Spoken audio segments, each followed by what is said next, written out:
యేసు ప్రభు పేరిట మరొక వారందరికీ వందనాలు. దేవుడు మళ్ళీ జ్ఞాపకం చేసుకొని ఆయన ప్రేమించిన సమయాన్ని బట్టి ఆయుష్కాలం బట్టి దేవుడు నామానికి మహిమ కలుగును గాక. ఆమేన్.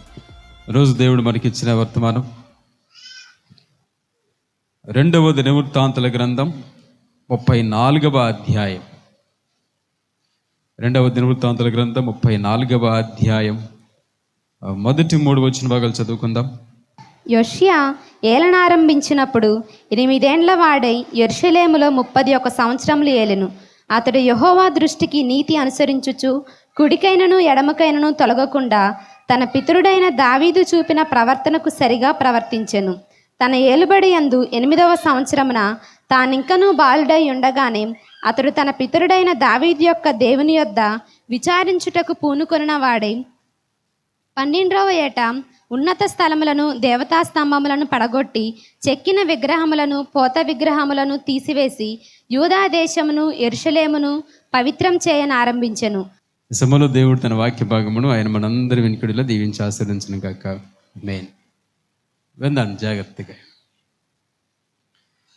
సాధారణంగా మనం అందరం కోరుకునే విషయం ఏంటి అంటే, నేను భూమి మీద బ్రతికి ఉన్నంత వరకు నేను క్షేమంగా ఉండాలా, నాతో పాటు నా కుటుంబం క్షేమంగా ఉండాలి, నాతో పాటు నా తర్వాత ఉన్న పిల్లలు వాళ్ళు కూడా క్షేమంగా ఉండాలా, వాళ్ళు సంతోషంగా ఉండాలి, వాళ్ళు గొప్ప మంచి పొజిషన్లోనికి మంచి అభివృద్ధిలోనికి రావాలి అని కోరుకుంటాం. అవునంటారు కాదంటారు?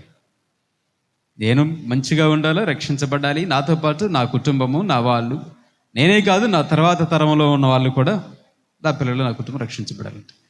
ఇదంతా మంచిదే. మనం అలా కోరుకోవటము, మనం అలా ఇష్టపడటం, ఇదంతా మంచి విషయమే. కానీ సామెతల గ్రంథం 19వ అధ్యాయం 21 తీయకుండా చెప్పండి. సామెతలు 19:21. నరుని హృదయములో ఆలోచనలు అనేకములుగా పుట్టును, యెహోవా యొక్క తీర్మానమే స్థిరం. మనం చాలా కోరికలు కలిగి ఉంటామట, చాలా రకాల ఆలోచనలు మనకు ఉంటాయట. నేను అలా చేయాలి, అలా ఉండాలి, నేను రేపు భవిష్యత్తులో అది అవ్వాలి, ఇది అవ్వాలి, నా పిల్లలు అంత స్థాయికి రావాలి, ఎంత స్థాయికి రావాలి, వాళ్ళకి అది ఉండాలి, ఇది ఉండాలి. ఇట్లాంటివి మనిషి హృదయంలో ఆలోచనలు చాలా ఉంటాయట. కానీ తీరా నెరవేరడానికి వచ్చేటప్పటికి అవన్నీ నెరవేరటం లేదు. కొన్ని నెరవేరుతున్నాయి. ఏమి నెరవేరుతున్నాయట? దేవుని యొక్క ఏర్పాటు అనేది నీ జీవితంలో ఏదైతే ఉందో అది మాత్రమే నెరవేరుతుంది. నీ ఆలోచనలన్నీ నెరవేరటం లేదు. కాబట్టి విందాం జాగ్రత్తగా. ఈ చదవబడిన వాక్యంలో ఒక చిన్న పిల్లవాడు ఉన్నాడు. అతని వయసు 8 సంవత్సరాలు. ఎన్ని సంవత్సరాలు? 8 సంవత్సరాల పిల్లవాడు మహా గొప్ప ప్రయోజకుడై అతను దీవించబడుతూ తన తర్వాత ఉన్న రాజ్యము, కుటుంబాలన్నీ దీవించబడటానికి కారకుడయ్యాడు. కాబట్టి జాగ్రత్తగా విందాం. ఒక చిన్న పిల్లవాడు ఎంత గొప్పగా ఎట్లా దీవించబడి తన కుటుంబానికే కాక తన చుట్టూతో ఉన్న వాళ్ళందరికీ ఆశీర్వాదకరంగా మారాడు. దానికి గల కారణాలు ఏంటి ఆ పిల్లవాడిలో ఉన్న గొప్ప విషయాలు నేను మీకు సాధ్యమైనంత 7 మాటలు చెప్తాను. ఏం పేరు? ఇతని పేరు యోషియా.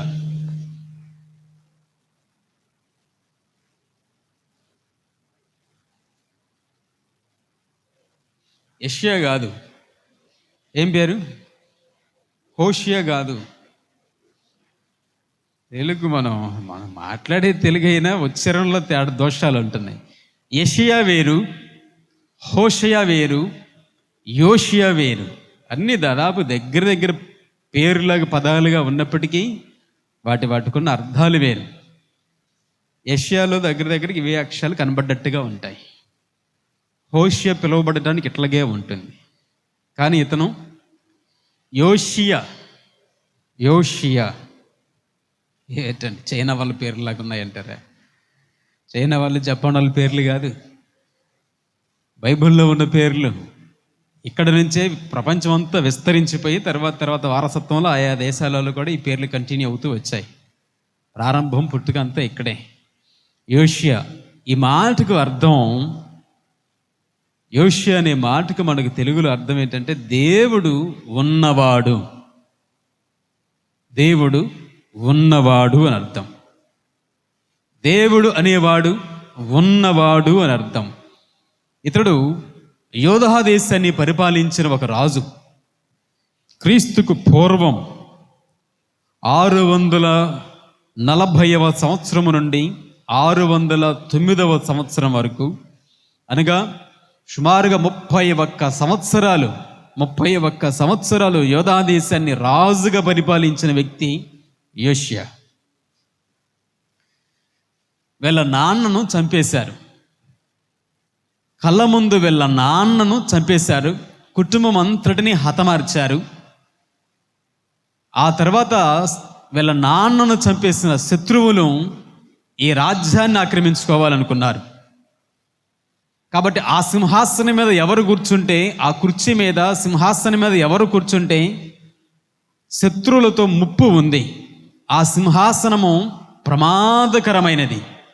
ఆ సింహాసనం మీద కూర్చున్న వాళ్ళందరినీ చంపుతున్నారు. ఆ రాజ్యాన్ని, సింహాసనాన్ని ఆక్రమించుకుంటున్నారు శత్రువులు. వీళ్ళ నాన్నను చంపేస్తే ఆ తర్వాత అక్కడ ఉన్న వాళ్ళు కొంతమంది పెద్దలు, మీ నాన్నకు నువ్వు కుమారుడువు, వారసుడు, కాబట్టి ఇక నువ్వే రాజుగా మాకు ఉండాలి అని అడిగారు. అప్పుడు అతని వయసు 8 సంవత్సరాలు. ఎన్ని సంవత్సరాలు? 8 సంవత్సరాల వయసు. తండ్రిని మింగేసిన సింహాసనం అది. ఆ సింహాసనం మీద ఉండబట్టే వాళ్ళ నాన్న చనిపోయాడు. రాజు కాబట్టి శత్రువులు రాజ్యాన్ని ఆక్రమించుకోవడం కోసం చంపేశారు. అప్పటికి దేశ పరిస్థితులంతా అల్లకల్లోలంగా మారిపోయాయి. దేశంలో ఎక్కడ భద్రత లేదు. శత్రువుల యొక్క హెచ్చరికలు, శత్రువుల వలన ఒక భయము, దేశంలోని ప్రజలు ఎవరికి వాళ్ళు ఇష్టానుసారంగా జీవిస్తూ దేవుడి భయం లేకుండా ఉన్నారు. అలాంటి రోజుల్లో దేశాన్ని బాగు చేయటానికి కాను, దేశంలో శాంతి భద్రతలు కలగజేయటానికి కాను, దేశాన్ని రక్షించటానికి ఒక వ్యక్తి అవసరం. ఎలాంటి వ్యక్తి కావాలి? అప్పుడు దేశమును గురించి, రాజ్యమును గురించి, పరిపాలన గురించి, ప్రజల అవసరాల గురించి, శత్రువులకు ఎత్తులకు పై ఎత్తులు వేయగలిగిన మహా గొప్ప వ్యక్తి, బలవంతుడు, యుద్ధశూరుడు, జ్ఞానవంతుడు, దేవునిలో భక్తి కలిగిన వ్యక్తి అవసరం. కానీ ఉన్నారా? కనబడ్డారా? లేరు. 8 సంవత్సరాల పిల్లవాడైన యోషియాను ఆ దేశానికి రాజునుగా చేసి అభిషేకం చేశారు, రాజుగా అభిషేకించారు. సరే, ఇక్కడ ఎన్నో కూర్చున్న వాళ్ళు 8 సంవత్సరాల పిల్లలు ఉన్నారు. వాళ్ళకి ఏం తెలుసు చెప్పండి? ఏం తెలుస్తుంది? ఏమన్నా మంచి, చెడు, తప్పు, ఒప్పు, నీతి, న్యాయము తెలుస్తుంది 8 సంవత్సరాల పిల్లవాళ్ళకు? జాగ్రత్తగా వినండి. 8 సంవత్సరాల పిల్లవాడిని కూర్చోబెడితే 8 సంవత్సరాల పిల్లవాడుగా ఉండగానే చక్కటి తీర్మానం చేసుకున్నాడు యోషియా. అబ్రహాం లింకన్ గారు కూడా 8 సంవత్సరాల వయసులో ఉన్నప్పుడే చక్కటి తీర్మానం చేసుకున్నాడు. 8 సంవత్సరాల వయసులోనే తన తల్లికి ఒక చక్కటి మాట ఇచ్చాడు అబ్రహాం లింకన్. తాను చేసుకున్న తీర్మానము ఆ దేశానికి, అమెరికా దేశానికి నాయకుని చేసింది అబ్రహాం లింకన్ గారిని. ఈ పిల్లవాడు కూడా 8 సంవత్సరాల వయసు ఉన్నప్పుడే ఓ చక్కటి తీర్మానం చేసుకున్నాడు. చూద్దాం ఏం చేశాడు. 2వ వచనం. అతడు యెహోవా దృష్టికి నీతి అనుసరించుచు కుడికైనను ఎడమకైనను తొలగకుండా తన పితరుడైన దావీదు చూపిన ప్రవర్తనకు సరిగా ప్రవర్తించెను.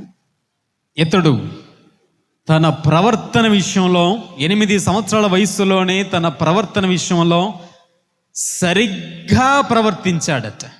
ఎట్లాగూ? సరిగ్గా ప్రవర్తించాడట. కుడికి కానీ ఎడమకు కానీ తొలగిపోలే. తన తల్లిదండ్రులు, కుటుంబం వాళ్ళు ఇప్పుడు లేరు, కానీ వాళ్ళు బ్రతికున్నప్పుడు చెప్పిన మాటలు గుర్తుపెట్టుకుని చాలా పర్యాయాలు. నువ్వు లేకపోయినా నీ మాటలు నడిపించాలా. రాత్రి కూడా విన్నాం. నువ్వు లేకపోయినా నీ మాటలు బ్రతికించాలా. నువ్వు లేకపోయినా నీ మాటలు తర్వాత కుటుంబానికి మేలుకరంగా ఉండాలా. తండ్రిని చంపేశారు, తల్లిదండ్రుల కుటుంబం అంతా చల్లాచెదిరిపోయి ఎవరు లేరు. లేకపోయినా 8 సంవత్సరాల వరకు కుటుంబంలో పెంచిన ఆ ఆత్మీయత, ఆ ఆప్యాయత, దేవుని పట్ల ఉన్న విశ్వాసము బిడ్డను సరి అయిన ప్రవర్తన నడిపించింది. వాళ్ళకు మాదిరి పాత నిబంధనలో రాజులకు మాదిరి దావీదు. ఆ వాక్యములు ఏముంది తెలుసా? దావీదు ప్రవర్తించినట్టుగా. ఎవరిని మాదిరిగా తీసుకున్నారు? దావీదు. మనకిప్పుడు కృత నిబంధనలో యేసు ప్రభువారు మనందరికీ మాదిరి. సరిగ్గా. సరిగ్గా అంటే ఇక అటు ఇటు ఏమీ లేదు. అందుకే వాక్యం కుడికి కానీ ఎడమకి కానీ అంటే చెప్పిన మాటకు కొంచెం అటుగా కానీ ఇటుగా కానీ తొలగిపోవాల. తల్లిదండ్రులు, కుటుంబ సభ్యులు, ఆనాడు ఉన్న బోధకులు, దేవుని సేవకులు ఏ మాటలైతే చెప్పారో ఆ మాటకు చెప్పిన మాటకు చెప్పినట్టుగా సరిగ్గా ప్రవర్తించాడట. ఈరోజు ఈ మాట నుంచి మనలో నీ ప్రవర్తన సరిగ్గా ఉందంటావా? 8 సంవత్సరాల పిల్లవాడే తన ప్రవర్తన సరి చేసుకొని సరిగ్గా నడుచుకున్నాడట. ఎన్నిసార్లు ఈరోజు నీకు చెప్పాల్సి వస్తుందంటావు? అవునా కదా? భుజాలు దాటి గడపలు దాటి బయటికి వెళ్ళే వయసు వస్తూ ఉంది. భుజాలు దాటి పెరిగిపోయి ఎత్తు, గడపలు దాటి కాలు బయటకు పెట్టిపోయే వయసు వస్తా ఉన్నా నెత్తి నోరేసుకుని మొత్తుకుంటున్నాడు తల్లిదండ్రులు ఈ రోజుకి. రే బాబు ఇలా ఉండరు నాయనా, ఇలా ఉండు, ఇలా ఉండు అమ్మా, ఇలా ఉండు, ఇలా ఉండమ్మా అంటూ. అయినా మార్పు రావటం. 8 సంవత్సరాల పిల్లవాడిని చూసి రోజు యవనస్తులో పెద్దవాళ్ళం అందరం జాగ్రత్తగా మనం బుద్ధి నేర్చుకోవాలి. 8 సంవత్సరాల పిల్లవాడు చేసుకున్న తీర్మానం, నా ప్రవర్తన సరిగ్గా ఉండాలా. ఎట్లా ఉండాలా? నా ప్రవర్తన సరిగ్గా ఉండాలి. ఎవరిలాగా? దావీదులాగా. దేవుని దృష్టికి ఏముంది? 2వ వచనం తెలుసా? దేవుని దృష్టికి. ఎవరి దృష్టికి? ఎవరో చూడవసరంలా నిన్ను. ఎవరైనా చూడాలా? ఎవరో చూడనవసరంలా. నువ్వు ఎక్కడన్నా ఉండు, ఇంట్లో ఉండు, బయట ఉండు, పొలంలో ఉండు, ఉద్యోగులు ఉండు, మరొక చోట ఉండు, మరొక చోట ఎక్కడన్నా ఉండు, ఎవరు నువ్వు చూడాల్సిన పనిలేదు. ఎవరు చూస్తూ ఉంటారంతా? అది మనసులో పెట్టుకుంటే చాలు. దేవుడు అనేవాడు నిన్ను చూస్తూ ఉంటాడు. ఆకాశమంతటా దేవుడు నిన్ను చూస్తూ ఉంటాడు. నువ్వు చేసే అక్కడి నుంచి పెద్ద కెమెరా ఉంది. ఆకాశపు తెర నీకు టచ్ స్క్రీను. గుర్తుపెట్టుకో. ఏంటది? ఆకాశపు తెర నీకు టచ్ స్క్రీను. అంతా నువ్వు రికార్డ్ అవుతూ ఉంటుంది. ఇక్కడ ఏం సీసీ కెమెరా పెడితే సీసీ కెమెరా ఎదురుగా మాత్రం రికార్డ్ అవుతాయి. ఆకాశం అంతా దేవుడు పెట్టిన సీసీ కెమెరే. అంతా నీ జీవితం అంతా రికార్డ్ అవుతూ ఉంటుంది. నీ ప్రవర్తన అంతా రికార్డ్ అవుతూ ఉంటుంది. ఎక్కడికి పోతావు? రేపు దేవుడు ప్లే చేస్తాడు తీర్పులో టచ్ స్క్రీన్. ఈరోజు ఎవరు చూడట్లేదు అనుకుంది, రేపు ప్రపంచం అంతా టచ్ స్క్రీన్ మీద నీ జీవితం అంతా, ప్రపంచం అంతా కనపడుద్ది. నేను నీతిమంతునండి, నేను నీతిమంతురాలండి, అమ్మో నా అంత పరిశుద్ధులు ఎవరు లేరండి అని ఇక్కడ నువ్వు గొప్పలు ఎన్ని చెప్పుకున్నా అక్కడ పప్పులు ఉడకం. అంతా బట్టబయలైపోతుంది. అందుకే యేసుప్రభువు అన్నారు, ఏమన్నా తెలుసా? రహస్యమందు చెప్పుకొనబడినది, రహస్యమందు ఉన్నది, మేడల మీద మిద్దెల మీద ప్రకటించబడిన ఒకరోజు. చెవుల్లో చెప్పుకున్నవి, గుసగుసలు చెప్పుకున్నవి, రహస్యంగా మాట్లాడుకున్నవి, రహస్యంగా చేసినవన్నీ మేడల మిద్దెలు అంటే పెద్ద రేపు తీర్పులో అందరి ముందు కనపడుద్దట. ప్రభు ఈ ఒకటి హైడ్ చేయి, ఈ ఒకటి తీసేయి, ఈ ఒకటి రిమూవ్ చేయి, ఒకటి డిలీట్ చేయి, ఇట్లాంటి ఆప్షన్లు అక్కడే ఉండవు. ప్రపంచం అంతా ఎదుట ఉంటుంది. అందుకే ఆత్మీయులుగా జాగ్రత్తగా ఉండాలి. ప్రవర్తన విషయంలో ఈ యోషు అనబడి 8 సంవత్సరాల పిల్లవాడు సరిగ్గా ప్రవర్తించాడన్నాడు. 8 సంవత్సరాల పిల్లవాడికే సరిగ్గా జీవించటం సాధ్యమైతే మనకెందుకు సాధ్యం అవ్వటం లేదు? 8 సంవత్సరాల పిల్లవాడికి ఏం తెలుసు? ఆ వయస్సులోనే పిల్లవాడు అంత గొప్ప తీర్మానం కలిగి ఉంటాయి. ఏముంది? 2వ వచనం తెలుసా? యెహోవా దృష్టికి. ఎవరి దృష్టికి? ఎవరి దృష్టికి? గుర్తుపెట్టుకోండి. మనం అందరం ఏం డైలాగ్ కొడతామో తెలుసా? నాకు బాగానే ఉంది, నాకు నచ్చింది, నాకు ఇష్టమైంది. నీ ఇష్టాలన్నీ నీకు కష్టాలు అయితే నీకు అర్థం కావటంలా. నీ ఇష్టాలన్నీ నీకు కష్టాలుగా మారిపోతాయి. నీ ఇష్టాలన్నీ రేపు నీకు నష్టాలై కూర్చుంటుంది. లోకసువార్త 16వ అధ్యాయం 25వ వచనంలో తీయొద్దులే, రాసుకోండి. లోకసువార్త 16వ అధ్యాయం 25వ వచనంలో ఒక ఆయన, నా ఇష్టం, నా దగ్గర నా చేతి నిండా డబ్బు ఉంది, నా ఇష్టం వచ్చినట్లు ఉంటాను, నాకు ఎవరు చెప్పాల్సిన పని లేదన్నాడు. తీసుకెళ్ళి దేవుడు అగ్నిగుండంలో పాతాళంలో వేసాడు. ఇది నా ఇష్టం అన్నాడు. ఇంకేం చెప్తావు? నువ్వేమంటున్నావు? భూమి మీద నా ఇష్టం నా ఇష్టం అంటున్నావు. నాయన యేసుప్రభు నమ్ముకోరా బాబు, పాపాలు వదిలిపెట్టరా, అవసరంలో నా ఇష్టం. తీసుకెళ్ళి దేవుడు ధనవంతుని పాతాళంలో వేస్తే, పాతాళంలో అప్పుడు ఏమంటున్నాడు తెలుసా? వేదన పడుతూ కాలుతూ, భూమి మీద నేను నాకు ఇష్టం వచ్చినట్లు సుఖం అనుభవించాను, ఇక్కడ నేను యాతన పడుతున్నా. ఏమన్నాడు? యాతన పడుతున్నాను. ఏడ్చాడు, మొత్తుకున్నాడు. కాబట్టి పెద్దలో ఆత్మీయులో నేను ప్రేమించిన వాళ్ళు సేవకులో చెప్పాడు, నా ఇష్టం అనమాక, నీ నోట నా ఇష్టం వచ్చింది అంటే నీకు ఇక నీ జీవితం అంతా నీకు కష్టాలు నష్టాలే మిగులుతాయి. ఏముండాలి? దేవుని దృష్టికి. ఎవరి దృష్టిలో? నీ ఇష్టం నీ దృష్టిలో కాదు, దేవుని దృష్టికి ఇష్టంగా ఉండు. అప్పుడు జీవితం అంతా ఆశీర్వాదకరంగా ఉంటుంది. ఎవరికి? పిల్లవాడు ఏం చేశాడు? 8 సంవత్సరాల వయసులోని దేవుని దృష్టికి తన ప్రవర్తన సరిగ్గా లెక్కించుకున్నాడు. తన దృష్టిలో చూసుకోవచ్చల్లా, దేవుని దృష్టికి నేను సరిగా ఉన్నానా లేదా, దేవుని దృష్టి ఎదుట నేను యథార్థంగా ఉన్నానా లేదంటూ దేవునితో పోల్చుకున్నాడు. దేవుని దృష్టిలో, ఏ మనుషుల దృష్టిలోనో మనుషులు ఎదుటనో ఎవరితోనో మనం మెప్పింపు పొందవలసిన పని లేదు. వాళ్ళ ముందు మనం ఏమి నాటకాలు ఆడాల్సిన పని ఏమీ లేదు. నువ్వు నాటకాలు ఆడటం అంతా నీ రంగంతా బయటపడుతుంది. ఒకరోజు తీర్పులో ఏమైపోతావు అక్కడ? నేను దేవుని దృష్టిలో నా ప్రవర్తన సరిగ్గా ఉంటుందా లేదా అని దాన్ని మనం పరిశీలించుకోవాలి. 8 సంవత్సరాల వయసులోనే ఈ పిల్లవాడు దేవుని దృష్టికి సరిగ్గా ఉండాలని తీర్మానం చేసుకున్నాడు. చూడొక మాట, ద్వితీయోపదేశకాండం 18వ అధ్యాయం 13వ వచనం. ద్వితీయోపదేశకాండం 18:13. నీవు నీ దేవుడైన యెహోవా యొద్ద యథార్థపరుడవై ఉండవలెను. రైట్. ఏమన్నాడు దేవుడు? ఎట్లా ఉండాలని కోరుకుంటున్నాడంటే, నీవు నీ దేవుడిని యెహోవా యొద్ద యథార్థపరుడవై ఉండవలెను. దేవుని దగ్గర ఉండాలి అంటే ఎట్లా ఉండాలా? నేను అబద్ధాలు ఆడతాను, నేను మాయలు చేస్తాను, నేను మంత్రాలు చేస్తాను, తిమిడి బిమ్మిడి చేస్తానంటే నీకు నరకమే. ఏంటది? నరకమే ఉంటుంది. దేవుని యొద్ద యథార్థపరుడవై ఉండవలెను. అందుకే యేసుప్రభుని అందరు నమ్ముకోని కారణం ఏంటంటే, అమ్మో యేసుప్రభుని నమ్ముకుంటే పాపాలన్నీ వదిలిపెట్టాలి. పాపాల మీద ఇష్టం ఉన్న వాళ్ళు యేసుప్రభుని ఎందుకు నమ్ముకుంటాం? అలవాట్లన్నీ మానుకోవాలి. సిగరెట్లు, మందు, బీడి, ఏంటి అవన్నీ భయంకరమైన అలవాట్లు ఎన్నో, అలవాట్లన్నీ వదిలిపెట్టాలి. వాటిని వదిలిపెట్టడం ఇష్టం లేక యేసుప్రభు వద్దులే, దేవుడి మందిరానికి వద్దులే. ఎందుకు? మిగతా నువ్వు ఎక్కడ చెప్పరు ఇవన్నీ. నువ్వు గుడికి పో, అన్నీ చేసుకో, దానికి దీనికి సంబంధం లేదంటారు. యేసుప్రభు దగ్గర అట్లేం కుదరదు. యేసుప్రభు దగ్గర ఏం కుదరదు. అట్లాగూ ఖచ్చితంగా నువ్వు పరిశుద్ధంగా ఉండాలి. యథార్థంగా ఉంటేనే భక్తి జీవితం పరలోక ప్రాప్తం. మీద ఏముండదు. అదే ఇదే. యేసుప్రభు దగ్గర అట్లా కుదరదు. అందుకే ఎక్కడికైనా గుంపులు వేల మంది పోతారు, లక్షల మంది పోతారు. కానీ యేసుప్రభు దగ్గరికి రావాలి అంటే ఇది జీవితంతో కూడుకున్న పని. ఒక రోజుతో ఒక దండం పెట్టుకుంటూ పోయేది కాదు ఇది. ఒక రోజుతో ఒక టెంకాయతో పోయేది కాదు ఇది. ఒక 40 రోజులతో మాల వేసుకుంటూ వదిలేస్తే పోయేది కాదు ఇది. మరణము పర్యంతరము వరకు. ప్రకటన 2:10 ప్రభువారు అంటారు, మరణము వరకు. ఒకరోజు భక్తి కాదు యేసు ప్రభుల, మరణము వరకు నమ్మకంగా ఉండు, అప్పుడే నేను నీకు జీవ కిరీటం ఇచ్చేద్దని అన్నారు. అందుకే ప్రభువులో భక్తి చేయటం గొప్ప భాగ్యం. మనం దేవుని ఎదుట మన ప్రవర్తన సరైనదిగా చూసుకోవాలి. ఎవరో చెప్పాల్సిన పనుల ఈరోజు దేవుడి వాక్యం మన చేతుల్లో పెట్టాడు. బైబిల్ గ్రంథాన్ని దేవుడు మన చేతుల్లో పెట్టాడు. ఆ వాక్యం చదువుకుంటున్నప్పుడు, ఆ వాక్యం వింటున్నప్పుడు మన ప్రవర్తన అద్దంలాగా మనకు కనపడతా ఉంటుంది. అద్దం ముందు కనుక మనం నిలబడితే ఎలా ఉన్నామో, దేవుని వాక్యము వింటున్నప్పుడు, చదువుతున్నప్పుడు కూడా మనకు కనపడతా ఉంటుంది నేను ఎలా ఉన్నాను అని.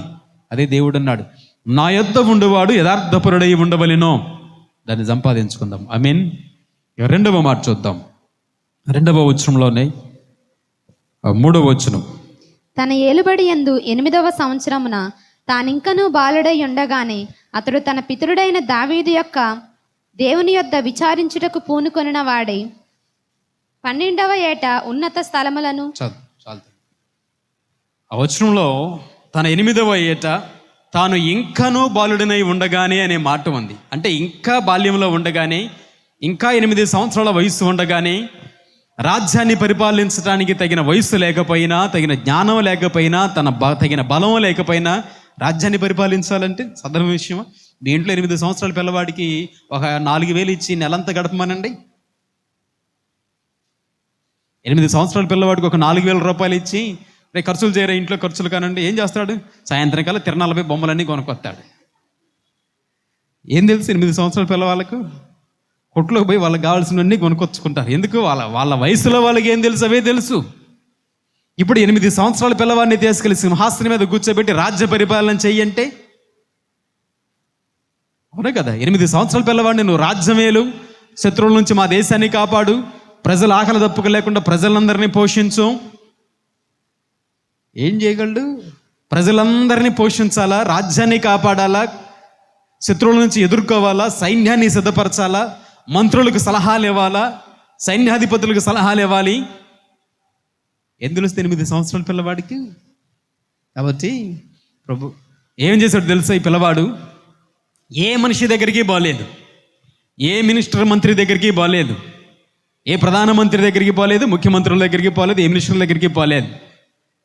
ప్రభు సన్నిధికి వచ్చి, ప్రభువా, నేను పిల్లవాడిని, 8 సంవత్సరాల పిల్లవాడిని, రాజ్యాన్ని పరిపాలించడం నాకు తెలియదు, మనుషులను పరిపాలించడం తెలియదు, శత్రువులను ఎలా ఎదుర్కోవాలో తెలియదు, ఈ ధనాగారంలో ఉన్న డబ్బును ఎలా ఖర్చు పెట్టాలో నాకు తెలియదు, సైన్యాన్ని ఎలా సిద్ధపరచాలో నాకు తెలియదు, దేశంలో ప్రజలు ఆకలి దప్పుకులు లేకుండా వాళ్ళందరినీ ఎలా పోషించాలో నాకు తెలియదు. నా వయసుకు మించినవి ఇవన్నీ, నా శక్తికి మించినవి ఇవన్నీ, కానీ నువ్వు సమస్తము ఎరిగిన వాడవు. నువ్వు నన్ను బలపరచు, నువ్వు నాకు ఆ జ్ఞానం ఇవ్వు, నువ్వే నాకు సహాయం చేయని దేవునిపై ఆధారపడ్డాడట. ఎంత గొప్ప భాగ్యం! 8 సంవత్సరాల వయసులోనే ప్రభువు యొద్ద విచారించిన వాడు, ప్రభువుపై ఆధారపడిన వాడు. మనం ఏం చేస్తాం తెలుసా? మనం అందరం మన బుర్రలపై ఆధారపడతాం. ఏంటది? మన తెలివితేటల మీద ఆధారపడతాం. అదే దేవుడు అంటాడు సామెతల గ్రంథం 3వ అధ్యాయం 5వ వచనంలో, నీవు నీ బుద్ధిని ఆధారం చేసుకొని బతుకుతున్నావు అన్నాడు దేవుడు. ఏమన్నాడు? నీవు నీ బుద్ధిని ఆధారం చేసుకొని బ్రతుకుతున్నావు. దేవుడిని ఆధారం చేసుకోవట్లేదట. ఈ రోజుల్లో చాలామంది దేవుడి మీద ఆధారపడట్లేదట, దేవుని దగ్గర విచారించట్లేదట. దేవా, ఇది నేను ఎలా చేయాలి, ఏ విధంగా చేయమంటావు, ఆ చిత్తం ఏంటో నాకు బయలుపరచయ్యా, మీ చిత్తమని అడగట్లేదంట. ఎవరి బుద్ధి, ఎవరి జ్ఞానం, ఎవరి తెలివితేటలు దాన్ని బట్టి, నాకు తెలివితేటలు నాకు దేవుడితో పని ఏంటి, నాకు ఇట్లా అనిపిస్తే నేను ఇట్లా చేసుకుంటూ పోతాను. పెట్టుకోండి. సామెతలు 16:25, సామెతలు 14:21. ఒకడు తనకు ఏర్పరచుకున్న మార్గము తన దృష్టికి అది ఎట్లా యథార్థముగానే కనపడును, న్యాయంగానే సరిగానే కనపడును, తుదకువది మరణమునకు చేరును. ఎట్లా ఉంటుందట? నువ్వు ఎన్నుకున్న మార్గం నీకు కరెక్ట్ అనిపించిద్దట. నువ్వు వెళ్తున్న పనులు, నువ్వు చేస్తున్న పనులు నీకు రైట్ అనిపిస్తాయట. చివరికి నిన్ను మరణానికి, పాతాళానికి తెచ్చిపోతాయట. అందుకే మన జీవితంలో ఎప్పుడు కూడాను మనము దేవునిపై ఆధారపడటం నేర్చుకోవాలి. నీ వయసుకు మించి, నీ బలానికి మించి, నీ జ్ఞానానికి మించిన పని నీ ముందుంటే నువ్వు ఎవరు ఏ మనుషులు ఆ మనుషుల సలహాలు అడుగు, తప్పులేదు. 100 మంది సలహాలు తీసుకో, తప్పులేదు. అన్ని 100 సలహాలు పాటించు. మాకు కుక్కలు చెప్పిన విస్తరాకు అయిపోద్ది. అటుకొక్క ఇటుకొక్క ఇటుకొక్క 4 కుక్కలు విస్తరాకు లాగితే విస్తరాకు ఏమైపోద్ది? నీకు 4 సలహాలు ఇస్తే నువ్వు ఏ సలహా పాటిస్తావు? ఏ సలహా పాటిస్తావు? ఏం చేయాలో తెలియదు. ఇక జీవితం అంతట్టు అయిపోద్ది. దేవుడు అంటాడు, ఆలోచన చెప్పేవాళ్ళు నీకు ఉండటం మంచిదే, కానీ చివరకు నువ్వు దేవుడి మీద ఆధారపడి నిర్ణయం తీసుకో. దేవుని చిత్తం ఏదో తెలుసుకుని ముందుకు వెళ్ళు. 8 సంవత్సరాల పిల్లవాడు ఏ మంత్రి దగ్గరకు బాలేదు, ఏ అధికారుల దగ్గరకు బాలేదు, ఏ మనుషులను ఆశ్రయించలేదు. ప్రభు సన్నిధికి వచ్చి ప్రభు మీద ఆధారపడుతూ, ప్రభువా, 8 సంవత్సరాల వాడిని నాకు చదవచ్చా? ఏమన్నా 8 సంవత్సరాల పిల్లవాడికి ఏమొచ్చు? ఏ గ్రంథాన్ని చదవగలను, ఎలా రాజ్య పరిపాలన చేయగలను, నాకేమీ తెలియదు. కానీ నాకు తెలిసిందల్లా నువ్వు ఒక్కడవే. ఇది జీవితంలో దేవుడు తెలిస్తే, యేసు ప్రభు తెలిస్తే నీకు ప్రపంచం అంతా తెలిసినట్టే లెక్క.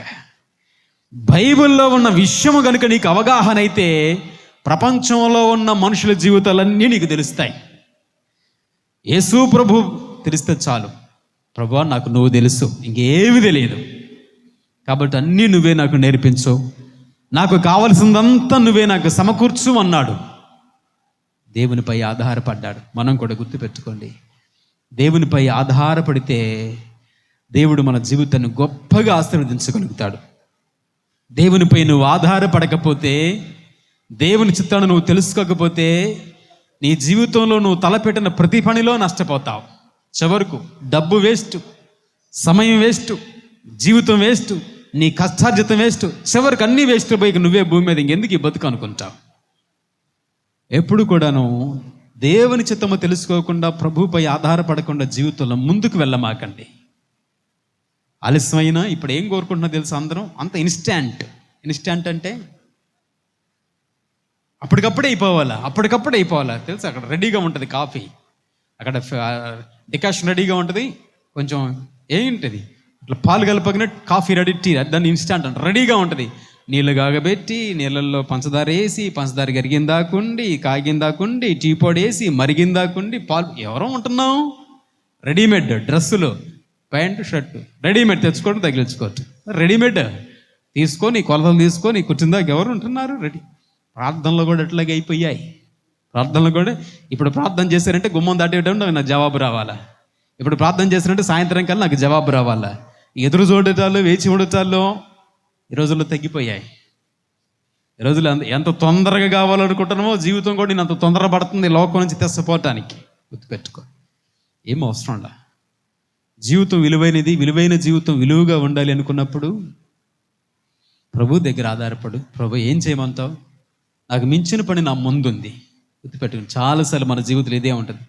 నీ జీవితంలో ఎప్పుడు నీకు మించిన సమస్య నీ ముందు ఉంటుంది, నీకు మించిన అవసరాలు నీ ముందుంటాయి, నీకు మించిన పరిస్థితి నీ ముందుంటుంది, నీ వల్ల కానిది అన్నట్టుగా నీ ముందు కనబడుద్ది.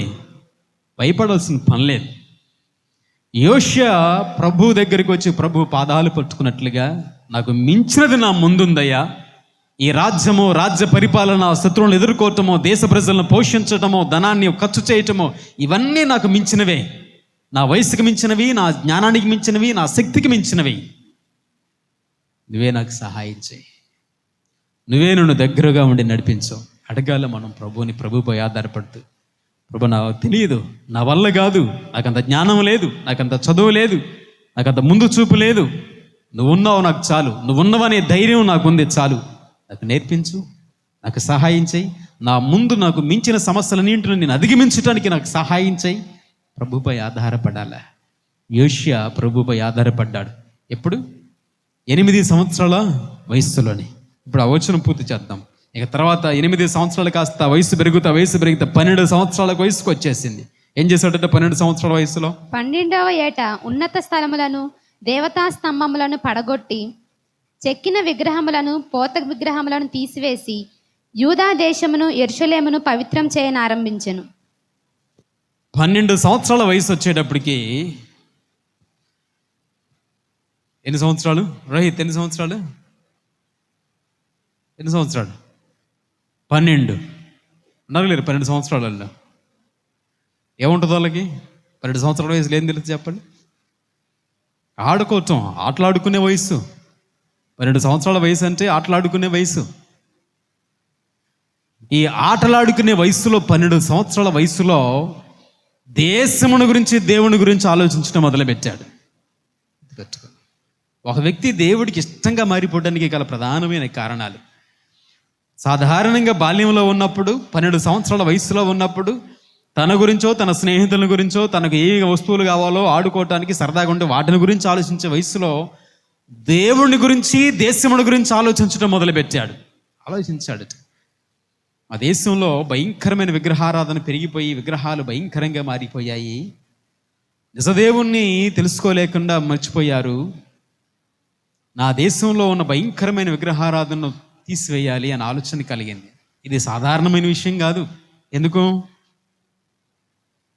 ఎందుకు చెప్పండి? ఒక్క విగ్రహాన్ని కనుక కూల్చాడు అనుకో ఏమవుద్ది? దేశంలో గొప్ప విప్లవం మొదలైపోద్ది. దేశంలో ప్రజలందరూ తిరుగుబాటు చేసేస్తారు. దేశంలో ప్రజలందరూ తిరుగుబాటు చేసి, నువ్వు మాకు అవసరం లేదు, నువ్వు రాజుగా మాకు అక్కర్లేదంటూ ఈ రాజు సింహాసనం నుంచి అతను తరిమేస్తాడు. దేశ ప్రజలందరూ తిరుగుబాటు చేసే ఆలోచన అది విగ్రహాల జోలికి వెళ్తే. కానీ ఈ పిల్లవాడు 12 సంవత్సరాల వయసులోనే ఆలోచన కలిగించాడు. దేశంలోని విగ్రహాలను తొలగించాలా. వీళ్ళ నాన్న ఉన్నప్పుడు కూడా ఉన్నాయి, వీళ్ళ నాన్నగారు ఉన్నప్పుడు కూడా ఉన్నాయి. కానీ వీళ్ళ నాన్నగారు వీటి జోలికి పోలా. ఎలాంటి విప్లవాలు వస్తాయి? విగ్రహాల జోలికి వెళ్ళి వాటిని నిర్మూలన చేయాలని ఆలోచన కలిగితే దేశ ప్రజలందరూ నన్ను వ్యతిరేకిస్తారు, తరుముతారని వీళ్ళ నాన్న వాటి జోలికి పోలా. అయినా శత్రువుల చేతిలో చచ్చిపోయాడు. 12 సంవత్సరాల పిల్లవాడు పౌరుషంగా నిర్ణయం తీసుకున్నాడు. మామూలు నిర్ణయం కాదు ఇది, సాధారణమైన నిర్ణయం కాదు ఇది. దేశంలో అల్లకల్లోలం జరుగుతుంది అంటే ఎవరు ఒప్పుకుంటారా నిర్ణయానికి? దేశంలో అల్లర్లో గొడవలు జరుగుతాయంటే ఎవరు ఒప్పుకుంటారా నిర్ణయానికి? ఏది ఏమైనా కానివ్వండి, నిజదేవునికి వ్యతిరేకంగా విగ్రహాలు దేశంలో ఉండటానికి వీల్లేదని ఒక ధర నుంచి మొదలు పెట్టాడు. ఏం చేశాడు? ఒక దగ్గర నుంచి విగ్రహారాధన మొదలుపెట్టి విగ్రహారాధనలు ఎక్కడెక్కడ ఉన్నాయి బట్ట 3వ వచనం చివరిలో ఉన్నత స్థలములను, దేవతా స్తంభములను, చెక్కిన విగ్రహములను, పోత విగ్రహములను, చేతితో తయారు చేసిన చెక్కుడు విగ్రహాలు, రాతితో రాయి తయారు చేసిన చెక్కుడు విగ్రహాలు, చెక్కతో తయారు చేసిన చెక్కుడు విగ్రహాలు, బంగారముతోనో వెండితోనో ఇతరుతోనో పోత పోసిన పోత విగ్రహాలు, ఎత్తైన ఉన్నతమైన స్థలాల మీద ఉంచిన విగ్రహాలన్నింటినీ మొత్తం తీసేశాడు. ఈరోజు దేవునికి మనకు అడ్డొచ్చే విగ్రహాలు కూడా ఎన్నో ఉన్నాయి. విగ్రహాలంటే వేరే, ఆ విగ్రహాలే అవసరంలా మనకు ఎన్నో అలవాట్లు, దేవునికి నీకు మధ్య నిన్ను ఎడం చేసేవి, దూరం చేసేవి ఎన్నో పాపిష్టి పనులు, ఎన్నో భయంకరమైన అలవాట్లు నీ జీవితంలో కూడా విగ్రహంగా నిలబడ్డాయి. మధ్యలో దేవుని దగ్గరికి నువ్వు రాకుండా ఉండటానికి ఒక అడ్డుగోడుగా ఉన్నాయి. అయినా వాటిని తీసేసుకోవాలని ఆలోచనే కలగట్టల్లా. 12 సంవత్సరాల పిల్లవాడికే ఎంత బుద్ధి పుడితే నా దేవునికి అడ్డుగా ఇవి ఉన్నాయి అని 12 సంవత్సరాల పిల్లవాడికి అనిపిస్తే వాటిని తొలగించాలి అని ఈరోజు యేసు ప్రభువుకు దగ్గరగా రావడానికి నీ జీవితంలో ఉన్న అలవాట్లు ఏమైతే ఉన్నావో భయంకరమైనవి, వాటిని ఎందుకు విడిచిపెట్టలేకపోతున్నావు? ఎందుకు వాటిని పూర్తిగా పడగొట్టలేకపోతున్నావు? వాటిని పెట్టుకుని నిజదేవుణ్ణి, ఆత్మదేవుడిగా ఉన్న ప్రభువు అయిన క్రీస్తును ఆరాధించలేవు కదా. ఏం కావాలా?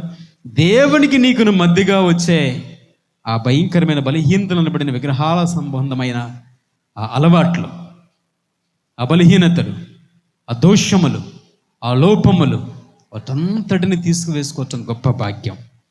ఈ పిల్లవాడు 12వ సంవత్సరంలో దేవునికి అడ్డు వచ్చే వాటిని తొలగించాడు. ఈరోజు మన జీవితంలో దేవునికి అడ్డుగా నిలబడేవి ఏమైతే ఉన్నావో వాటిని తొలగించుకో. అవి నీ దగ్గర, నీ ఇంటిలో ఉన్నంత వరకు నువ్వు దేవుని ఆశీర్వాదాన్ని పొందుకోలేవు. నాకంటే ఎప్పుడో ఉంటారు, అప్పుడప్పుడు మా తాత వాళ్ళు ఇచ్చారు, వాళ్ళు ఇచ్చారు, వీళ్ళు ఇచ్చారని తెచ్చి ఇంట్లో పెట్టుకుంటా ఉంటాం. కొన్ని విగ్రహాలు వదిలిపెట్టి వచ్చావు, అవి కావు అని వచ్చావు. యేసుప్రభువు నా కోసం ప్రాణం పెట్టని వచ్చావు. ఎందుకు? ఆకాణలాగే తెచ్చుకున్నాడు, ఆకాన్ని తెచ్చుకొని ఇంట్లో పెట్టుకున్నాడు, వేరే వాళ్ళు ఎవరిదో తెచ్చి ఇంట్లో పెట్టుకున్నాడు. ఏమైపోయాడు? చివరికో కుటుంబం మీద శాపాన్ని తెచ్చుకొని అట్లాగే ఉంచుకున్నాడు. ఇంటి ఎల్లపాది శపించబడి శిక్షించబడ్డాడు. అవసరం లేదు. ఆశీర్వదించే దేవుడుకు, నిన్ను రక్షించే దేవుడికి, నీకు మేలు చేసే దేవుడు, నీ కోసం ప్రాణం పెట్టి నిన్ను పోషించే దేవుడికి నీకు మధ్య అడ్డుగా వచ్చేది ఏదైనా సరే దాన్ని తొలగించుకో. అట్లాంటి అలవాట్లు, అట్లాంటి బలహీనతలను దూరం చేసుకో, అది మంచిది. తర్వాత మాట అదే వచనం యూదా దేశమును యెరూషలేమును పవిత్రం చేయ ఆరంభించెను. రైట్. ఏం చేశాడట? యూదా దేశమును యెరూషలేమును పవిత్ర చేయ ఆరంభించెను. ఈరోజు ఒక కుటుంబాన్ని కట్టుకోవటమే చాలా కష్టమైనదిగా మారిపోయింది. నీ జీవితాన్ని నువ్వు పవిత్రపరచుకోవటం, పరిశుద్ధపరచుకోవటమే కష్టంగా మారిపోయింది. 12 సంవత్సరాల వయసులో ఉన్న ఈ పిల్లవాడు దేశాన్నే పవిత్రపరచాలి అనుకున్నాడు. అదే మాట మనకు 5వ వచనంలో చివరిలోనూ కనబడుద్ది. యూదా దేశమును యెరూషలేమును పవిత్రపరిచెను. తర్వాత 8వ వచనంలోనూ మనకు ఆరంభంలో కూడా కనబడుద్ది. పవిత్రపరిచెను అని. ఏమి ఇష్టపడుతున్నాడు తెలుసా ఇతను? దేశంలో ఉన్న ప్రజలు పరిశుద్ధులుగా, పవిత్రులుగా మారిపోవాలి. అదే కదా దేవుడికి కావాల్సింది కూడా. ఏంటి? యేసుప్రభువులోని గొప్పతనం ఏంటి? యేసుప్రభు అంటే ఏంటి? యేసుప్రభు అంటే వేరొక కులము కాదు, వేరొక మతము ఏమీ కాదు. పాపములను వదిలిపెట్టి, అలవాట్లను వదిలిపెట్టి, పాపిష్ట జీవితాన్ని వదిలిపెట్టి పరిశుద్ధంగా, పవిత్రంగా మంచి వాళ్ళకి బ్రతకటమే క్రైస్తవ్యం.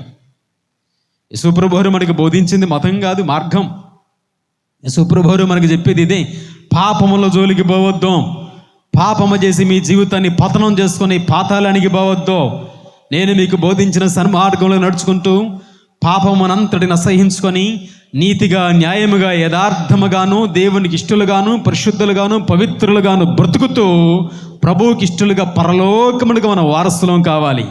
ఇదే యేసు ప్రభువు మనకు బోధించిన సూత్రం. ఇప్పుడు 12 సంవత్సరాల పిల్లవాడు వయసు పెరిగింది. 8 నుంచి 12 సంవత్సరాలకు వయసుకు వచ్చాడు. వయసు పెరిగిన దాంతోపాటు భక్తి కూడా పెరిగిందా లేదా? 8 సంవత్సరాలు ఉన్నప్పుడు ఆలోచనలు ఏమన్నాయా? 8 నుంచి 12 సంవత్సరాల వయసుకు రాగానే ఆలోచన విధానం కూడా మారిపోయి పవిత్రపరుచుకోవాలి, నా జీవితాన్ని పవిత్రపరుచుకోవాలి, నా దేశాన్ని పవిత్రపరుచుకోవాలి, నా కుటుంబాన్ని పవిత్రపరుచుకోవాలి ఆలోచనలోకి వచ్చాడు. ఈరోజు ఈ మాట వింటున్న మనలో ఎంతమందికి ఉందంటారు చెప్పండి? నా హృదయాన్ని పరిశుద్ధపరచుకోవాలి, నా హృదయాన్ని నేను శుద్ధి చేసుకోవాలి, నా కుటుంబాన్ని పవిత్రపరచుకోవాలి, నా కుటుంబములోను నా జీవితంలోను నా హృదయంలో ఎక్కడ పాపమునకు తావు ఉండకూడదు. గుర్తుపెట్టుకోండి, పైకి కనబడిన పాపాలు ఎప్పుడు నిన్ను పైకి రానివ్వవు. అర్థమైందా? అర్థం కాలే కదా? నీ జీవితంలో పాపము ఉన్నంత వరకు పాపము నిన్ను పైకి రానివ్వదు. పాపములతో నువ్వు జీవిస్తూ ఉన్నంత వరకు నీ జీవితంలో నువ్వు ఎప్పుడు పైకి రాలేవు. దేవుడిని ఆశీర్వదించాడు. పాపము ఉన్నప్పుడు దేవుడు ఆశీర్వదించాడు. పాపము నిన్ను ఎప్పటికీ పతనం చేస్తుంది. పాపము ఎప్పటికి నిన్ను పాతాళానికి లాక్కుపోద్ది. పాపం యొక్క స్థితి, పాపము మనిషిని పతనం చేసి పాతాళానికి ఇడ్చుకుపోద్ది. పాపము ఉన్న వ్యక్తులను పైకి రానివ్వదు. ఆ పరలోకానికి రానివ్వదు, పరిశుద్ధులకి రానివ్వదు. 12 సంవత్సరాల వయసులోనే ఈ బాలుడు గొప్ప తీర్మానం, పరిశుద్ధంగా జీవించాలి, దేవుడికి పవిత్రంగా ఉండాలి. దేవుడి పవిత్రంగా ఉండాలి చాలామంది అనుకుంటారు. ఇర్మీయా గ్రంథం 2:21 పవిత్రత పరిశుద్ధ అంటే కొంతమంది ఏంటో తెలుసా, శుభ్రంగా తల స్నానం చేసి కొత్త బట్టలు ధరించి, అంటే కొత్త బట్టలు ధరించి శుభ్రంగా తల స్నానం చేసి వచ్చి దేవుడికి 2 మొక్కులు మొక్కుంటే పరిశుద్ధ. ఏమి కాదు. నువ్వు ఏ నదిలో మునిగినా, ఏ సముద్రంలో మునిగినా, ఏ కాలువలో మునిగినా పరిశుద్ధత రాదు. ఏమి రాదు? పరిశుద్ధత రాదు. మనిషిని పరిశుద్ధపరిచే శక్తి నీటికే ఉంటే దేవుడే భూమి మీదకి రానవసరం లేదు. దేవుడు అంటాడు ఇర్మీయా 2:21, నీవు క్షారముతో కడుక్కొనిను, విస్తారమైన సబ్బు రాసుకొనిను, నీ దోషము నాకు మరకలాగానే ఉంది అంటాడు. అంటే నువ్వు సంతూర్ వాడినా చెప్పండి, లక్స్ వాడినా, పీర్స్ వాడినా, రెడ్ స్టాండ్లో ఏది వాడినా నీ దోషము ఇంకా మరకలాగినే ఉంది. నువ్వు ఏ నీటితో, ఏ సబ్బుతో, ఏ ఆమ్ల, ఎన్ని కెమికల్స్ ఉపయోగించినా నీ హృదయానికి అంటుకున్న మలినము, నీ హృదయానికి అంటుకున్న పాపము అది శుద్ధి అవ్వటం లేదు. ఏ సబ్బులతో రాసుకుని శరీరం మీద మట్టి పోతుందేమో, మరకలు పోతున్నాయేమో, కానీ మనిషి పాపం చేస్తున్నప్పుడు అంటుకునేది శరీరానికి కాదు, మనస్సుకు, హృదయానికి. అది మాత్రం పోవటం లేదన్నాడు. హృదయానికి అంటుకున్న దోషమును తీసివేయగలిగిన ఒకే ఒక్కడు ప్రభు అయిన క్రీస్తు. హృదయం నెరిగినవాడు, మనస్సు నెరిగినవాడు, మనసెరిగి నీ కోసము సిలువలో బలి అయినవాడు ఆయనే. ఆయన మాత్రమే తీసివేయగలడు. అందుకే ఏం కావాలా? ప్రతిరోజు ఏం కావాలా? పరిశుద్ధపరచుకోవాలి. ప్రతిరోజు ఏం కావాలా? పవిత్రపరచుకోవాలి. ప్రతిదినము ఇది ఒక్కసారితో వచ్చేది కాదు. ఏమండి నేను యేసుప్రభువుని నమ్ముకున్నాను, నేను బాప్తిజం తీసుకున్నాను, ఇక నేను ఒక్కసారి పరిశుద్ధుడిని అయిపోయాను, పరిశుద్ధురాలు అయిపోయానంటే అది పచ్చి అబద్ధం. ఏమవరో ఒక రోజుకు వచ్చేది కాదు అది. అర్థమవుతుందా? యేసుప్రభువుని నమ్ముకోగానే, నువ్వు బాప్తిజం తీసుకోగానే ఒక్కరోజుకు నువ్వు పరిశుద్ధుడు కావు, పరిశుద్ధురాలువు కావు. ఆ ఒక్క రోజుకు వచ్చేది ఏం కాదు అది. ప్రతిరోజు చచ్చే వరకు నువ్వు చచ్చే వరకు ఈ శరీరం నీతో ఉన్నంత వరకు నీ మనసు, నీ శరీరము నిన్ను పాపానికి లాక్కుపోతూనే ఉంటుంది. ఆలోచనలు లాక్కపోతూ ఉంటాయి, కోరికలు లాక్కపోతూ ఉంటాయి. ఇది రోజు నీ మనసుకు శరీరానికి జరిగే పోరాటం ఉన్నాడు దేవుడిది. గలతీ పత్రిక 5వ అధ్యాయములు నీ ఆత్మ నీ శరీరం రెండు ఎప్పుడు ఒకటి ఉండవు, పోరాడుతూనే ఉంటాయి. పోరాడుతున్న శరీరం ఒకటి కోరుకుంటుంది, ఆత్మ గద్దిస్తూ ఉంటుంది. శరీరం కోరికల వైపు లేకపోతూ ఉంటుంది, ఆత్మ తప్పు అంటూ ఉంటుంది. జరుగుతూనే ఉంటుంది. ఏం కావాలా అంటే ప్రార్థన ద్వారా ప్రతిరోజు నీ శరీరంలో ఉన్న అపవిత్రతలు, మలినాలు, బలహీనతలు, నీ ఆలోచనలు, నీ తలంపులు, పనులు సరిచేసుకుంటూనే ఉండాల. ఇది జీవితాంతం జరిగే ప్రక్రియ. పరిశుద్ధపరుచుకుంటూనే ఉండాలి. ఒక్కసార్లుగా ఎవ్వరూ పరిశుద్ధంగా పరిపూర్ణంగా మార్చబడలేం. గుర్తుపెట్టుకోండి. ఎంతకాలం జరుగుతుంది ఇది? జీవితకాలం పట్టుద్ది. రోజు రోజుకి కొంచెం మార్చబడుతుంటాం, రోజు రోజుకి ప్రభు పోలికలోనికి కొంచెం కొంచెంగా మార్చబడుతూనే ఉంటాం. అంతేకాని ఒక్కసారిగా ఏం రాదు మనకు. అర్థమవుతుందా? నేను ఒక్కసారిగా మారిపోయానండి అంటానికి ఏమీ లేదు, అది అబద్ధం అయిపోద్ది. ప్రతిదినము ఇది జరగాల్సిన ప్రక్రియ. పరిశుద్ధత అనేది, పశ్చాత్తాపం అనేది ప్రతిరోజు జరగవలసిన ప్రక్రియ. ప్రతి బలహీనతను ఒప్పుకొని కడుక్కోవటం అనేది ప్రతిరోజు జరిగే ప్రక్రియ.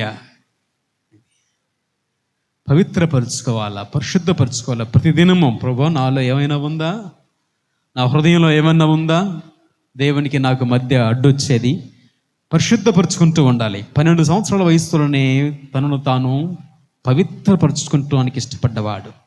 మరి ఇప్పుడు మన పరిస్థితి ఏంటో తెలుసా? గురిగింజ సామెత మంది ఏంటది తెలుసు మనకి, నేను చెప్పాల్సిన పనిలే. గురిగింజ సామెత, నేను నీతిమంతునే ఎదురుగున్నోళ్ళే కాదు, నేను పరిశుద్ధురాలనే ఎదురుగున్నోళ్ళే కాదు. గురిగింజ సామెతలు ఈ రోజుల్లో ఇర్మియా అదే అంటాడు. ఇర్మియా భక్తుడు, మీరందరూ గురిగింజ గింజ వలె ఉన్నారు అన్నాడు. ఇప్పుడే కాదు, ఇర్మియా గారు కూడా అదే అంటాడు. ఎట్లా అంట?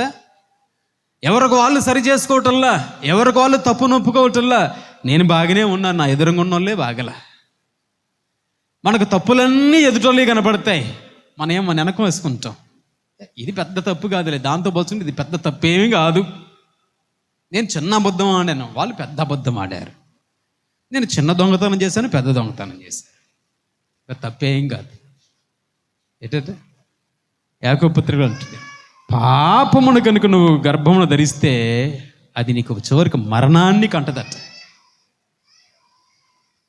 కాబట్టి అలాంటి స్థితికి వెళ్ళకూడదు. గుర్తుపెట్టుకోండి, మనల్ని మనం ఎదుటి వాళ్ళని గురించి వాళ్ళు ఎలా ఉన్నారు, వీళ్ళు ఎలా ఉన్నారో అవసరంలా. ఎందుకు? నీ జీవితం గురించి నీకే చాలట్లేదా, నీకే తీరిక ఉండటం లేదా, నీ కుటుంబాన్ని కట్టుకోవడానికి, నీ జీవితాన్ని బాగు చేసుకుని నీకే సమయం ఉండటం లేదా, ఎదుటి వాళ్ళ గురించి మనకెందుకు చెప్పండి? మనమే కరెక్ట్గా లేమయ్యా, ఎదుటి వాళ్ళకి ఇంకేం చెప్తావు? నీకు నువ్వు, నేను కరెక్ట్గా ఉంటున్నానా లేదా, నేను పరిశుద్ధంగా ఉంటున్నానా లేనా, ఎక్కడ నాలో ఉన్న ఇంకా లోపం ఉంది అంటే నీకు నువ్వు ఎవరికి వాళ్ళ మనం సరి చేసుకునే ప్రయత్నం మనం చెయ్యాలి. ఆ తర్వాత నువ్వు నిలబడి కరెక్ట్గా ఉన్నప్పుడు తోటి వాళ్ళకు హెచ్చరించు, తప్పు లేదు. సరి చేసుకునే విషయంలో హెచ్చరించు, దేవుని ప్రేమను బట్టి, అది కూడా. అంతేగాని నేను నీతిమంతుడును నువ్వు అపవిత్రుడు అంటానికి లేదు, నేను పరిశుద్ధుని నువ్వు పాపిని అంటానికి లేదు, నువ్వు అక్కడి నుంచి వచ్చినోడు ఆ గుంట నుంచి వచ్చిన వాళ్ళమే మనం కూడా అంటానికి లేదు. ఏం చేయాలా? ఎవరికి వాళ్ళంగా ఎవరికి వాళ్ళని వ్యక్తిగతంగా నీవు సరి చేసుకునే ప్రయత్నం చేయి. ఎదుటి వాళ్ళని విమర్శించే అధికారము మనకు లేదు, ఎదుటి వాళ్ళని అనే అవకాశము మనకు అవసరం లేదు. అర్థమవుతుందా? ఎందుకు? మనదే మనకు గ్యారంటీ లేదాయా. ఏంటది? ఈరోజు ఉన్న నీతి రేపు నువ్వు ఉంటువో, ఈరోజు ఉన్న భక్తి రేపు నీకు ఉంటుందో, ఈరోజు ఏదైనా గబ్బుక్కని కష్టం వస్తే రేపు వెంటనే ఏమైపోతావు? ఎదుటి వాళ్ళది ఏం పని? నీకు నువ్వే స్టాండర్డ్ చేసుకో, నీది నువ్వు స్థిరపరచుకో, దేవుళ్ళో నిన్ను నువ్వు ముందు పవిత్రపరచుకొని పరిశుద్ధపరచుకోవాలి. ఆ తర్వాత ఎదుటి వాళ్ళ గురించి మాట్లాడు, వాళ్ళని సరిచేసే విషయంలోనే మాట్లాడు, విమర్శించే విషయంలో అవసరమే లేదు. యోషియా తనను తాను పరిశుద్ధపరచుకుంటూ దేశాన్ని పవిత్రపరిచాడు. ఇది గొప్ప విషయం. మనం ఇలాగే ఉంటాం, ఎదుటి వాళ్ళని మాట్లాడుతూ ఉంటాం, అది కరెక్ట్ కాదు. మరొక మాట తర్వాత చూద్దాం, 8వ వచన భాగం. అతని ఏలుబడి యందు 18వ సంవత్సరమున దేశమును మందిరమును పవిత్రపరచుటైన తరువాత అతడు అజల్యా కుమారుడైన షాఫానును పట్టణాధిపతి అయిన మైషేయాను రాజ్యపు దస్తావేజుల మీదనున్న యెహోహాజు కుమారుడగు యోవాహాజును తమ దేవుడైన యెహోవా మందిరమును బాగు చేయుటకై పంపెను. దేవుని మందిరం విషయంలో ఎంత వయసు వచ్చిందంటే ఇప్పుడు ఎన్ని సంవత్సరాల నుంచి దేవుడి తన గురించి మాట్లాడాడు? 8 సంవత్సరాలు. అప్పుడు ఏం చేశాడు? సరిగ్గా ప్రవర్తించాలి, దేవుడి మీద ఆధారపడాలని అనుకున్నాడు. 8 నుంచి 12కి వచ్చేటప్పుడు ఏం చేశాడు? జీవితాన్ని అంత పరిశుద్ధంగా ఉండాలి అనుకున్నాడు. 12 నుంచి 18 సంవత్సరాల వయసు పెరిగింది. వయసు పెరుగుతున్నా కొద్దిగా ఇతరులో ఏం పెరుగుతుంది చెప్పండి? ఇతరులో ఏం పెరుగుతుంది? దేవుడి పట్ల భారం పెరుగుతుంది, దేవుని పట్ల ఆసక్తి పెరుగుతుంది. మాట అడుగుతా, నీకు కూడా వయసు పెరుగుతుందిగా, వయసు పెరుగుతుంది, బాల్యం పోయింది, నడి వయసు వచ్చింది, వివాహ వయసు వచ్చింది, పిల్లలు కాలు చెప్పుకొని ఉన్నాం. ఏం పెరిగింది? వయసు ఒకటే పెరిగింది. ఏం భక్తి పెరగలేదా? వయసు ఒకటే పెరిగింది.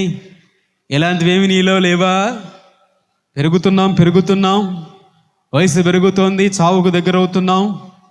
ఇంకా ఏం మిగులుస్తున్నాం? ఏం వదిలిపెట్టి వెళ్తున్నాం?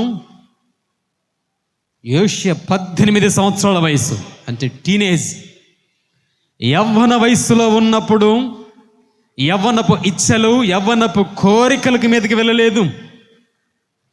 యవ్వన వయస్సులో ఉన్నప్పుడు దేవుని మందిరం గురించి ఆలోచించాడు. దేని గురించి అట? యవ్వన వయస్సులో ఉన్నప్పుడు దేవుని మందిరం గురించి ఆలోచించాడు. అసలు యవ్వన వయస్సులో ఉన్నప్పుడు దేవుడి మందిరం గురించి ఎవరికి ఆలోచన ఉంటుంది చెప్పండి? యవ్వన కాలంలో ఉన్నప్పుడు నీ ఇంటి గురించి నువ్వు ఆలోచించవాయా? మీ అమ్మ గురించి తెలియదు, మీ నాన్న గురించి తెలియదు, మీ ఇంట్లో వాళ్ళ గురించి తెలియదు, ఏముందో తెలియదు, ఏమి లేదో తెలియదు. ఏం తెలుసు నీకు? ఏం పట్టించుకుంటావు? ఉదయం పూట టీ దాగో టిఫిన్ చేసో బయలుదేరావంటే మళ్ళీ ఆకలి అంటే ఆయన కానీ ఇంటికి రావు. ఏంటిది? యవ్వన కాలంలో ఉన్నప్పుడు నీదేంది అంతా ఇదే తిరుగులు బెచ్చే కదా. అటు తిరిగి ఇటు తిరిగి అటు తిరిగి ఇటు తిరిగి కలిసిపోయి ఇంటికి వచ్చి ఆకలి అవుతున్నామా, అన్నం పెట్టు ఏగా. ఇంట్లో నుంచి వచ్చే మాట అన్నం పెట్టు తల్లి అంటది. యాడికి పోయి వచ్చావు? ఈ 2 మాటలే వినపడతాయి ఇంట్లో. యాడ తిరిగి వచ్చావురా అంటది. ఎందుకు అన్నం పెట్టు అంటాడు. అంతే, అయిపోయింది. వినపడతావు అంటే. యవన కాలంలో ఉన్నప్పుడు యోషియా యవనస్తుల గురించి కానీ యవనపు ఆలోచనల గురించి కానీ ఆలోచించటల్లా దేవుడి మందిరం గురించి ఆలోచించి ఆ దేవుడి మందిరం పాడైపోయింది. మా నాన్నకి బట్టల దేవుడి మందిరం పాడైపోతే దేవుడికి బాధ ఉండదు. దేవుడి మందిరం పాడైపోతే దేవుడు ఎట్లా ఆశీర్వదిస్తాడు మా దేశాన్ని?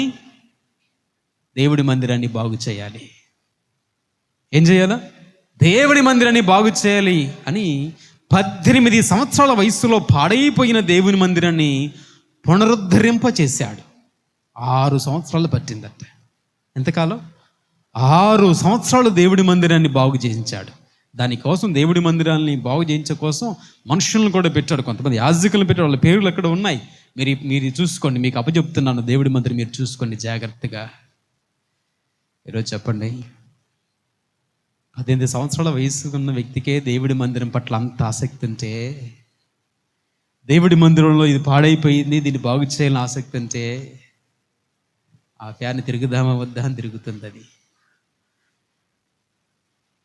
ఎవరికుంది భారం చెప్పండి? ఆ ఫ్యాన్ కింద కూర్చున్నారు, కొద్ది గాలి తగ్గుతుంది. బాగా గిరగిర తిరిగే వాళ్ళ దగ్గర గాలి బాగా వస్తుంది. ఎవరికుంది?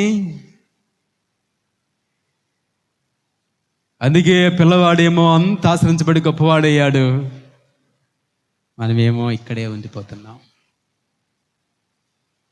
ఎక్కడుంది నా దేవుని మందిరం విషయంలో ఆసక్తి? అది 18 సంవత్సరాల పిల్లవాడికి అంత ఆసక్తి ఉండి పునరుద్ధరింప చేయాలి. నేనేమైనా చేయగలుగుతున్నా నా దేవుని మందిరానికి అనుకున్నాడు. నా తోటి స్నేహితులతో తిరుగుదామా, నా తోటి స్నేహితులతో ఆడదామా, నా తోటి స్నేహితులతో ఎంజాయ్ చేద్దామా అనలా. అతడు సరదాగా ఎంజాయ్ చేయాలంటే రాజవైభవం ఉంది అతనికి. ఎంతైనా సరదాలు చేయగలిగిన సామర్థ్యం ఉంది, ఎంత విస్తారమైన ఆస్తి ఉంది. కానీ యవ్వన కాలంలో ఉన్నప్పుడు ఏంటి తెలుసా? దేవుని మందిరం గురించి ఆలోచించాడట 18 సంవత్సరాల వయసులో. ఎంత గొప్ప భాగ్యం అదే కదా. మన గురించి ఆలోచించుకునే వయసులో, సరదాల గురించి ఆలోచించుకోవాల్సిన వయసులో దేవుని మందిరం గురించి ఆలోచించాడు. ఇదే కదా గొప్ప భాగ్యం, ఇదే కదా గొప్ప విషయం. దావీదు కూడా అంటాడు, యేసుప్రభువు దేవుని మందిరం గురించి, దేవుడి గురించి నా ఆసక్తి నన్ను భక్షిస్తుంది అన్నాడు. నీ ఇంటిని గురించిన ఆసక్తి నన్ను భక్షిస్తోంది. నాకు ఎంతసేపటికి నాకు ఆకలి అవ్వటం లేదయ్యా, నాకు దప్పిక అవ్వట్లేదు, ఆకలి అవ్వట్లేదు. ఎంతసేపటికి నీ మందిరం మందిరం మందిరం మందిరం అని దావీదు తహతహలాడాడు. యేసుప్రభువు కూడా అంతే భారం కలిగి ఉన్నారు. ఈ పిల్లవాడైన యోషియా కూడా యవనస్తుడు. యవన కాలానికి వచ్చినప్పుడు తనలో భక్తి భావం పెరిగిపోతూ పెరిగిపోతూ పెరిగిపోతూ తన దేశంలో దేవుని మందిరం గురించిన ఆసక్తి కలిగి దేవుని మందిరాన్ని బాగు చేయించాలి. ఏముంది ఆ వచనంలో చివరిలో? తన దేవుడైన యెహోవా మందిరమును బాగు చేయుటకై వారిని పంపెను. పేర్లు పెట్టు. దేవుని మందిరం అట్లా ఉండకూడదు, అది మంచిది కాదు, అది మనకు ఆశీర్వాదం కాదు. మనం ఉండే ఇల్లు ఇంత శుభ్రంగా అన్నీ చేసుకుంటున్నాం, మరి దేవుడి సన్నిధిలో ఉంటే అది మనకు మేలు కాదు. బాగు చేయించండి, దేవుని మందిరాన్ని శుభ్రం చేయించండి, పరిశుద్ధపరచండి, బాగు చేయించండి అంటూ యోషియా దేవుని మందిరం గురించి ఆలోచించాడు. పెట్టుకొని ఎప్పుడైతే మన జీవితంలో కూడా నీవు దేవుని గురించి, దేవుడి మందిరం గురించి ఆలోచించడం మొదలు పెడతావో, దేవుడు నీ గురించి ఆలోచించడం మొదలు పెడతాడు. నువ్వు ఎప్పుడైతే దేవుని పక్కన పెట్టి నీ గురించి ఆలోచించడం మొదలు పెడతావో, దేవుడు పో స్వార్థపరుడా అంటాడు. సెల్ఫిష్.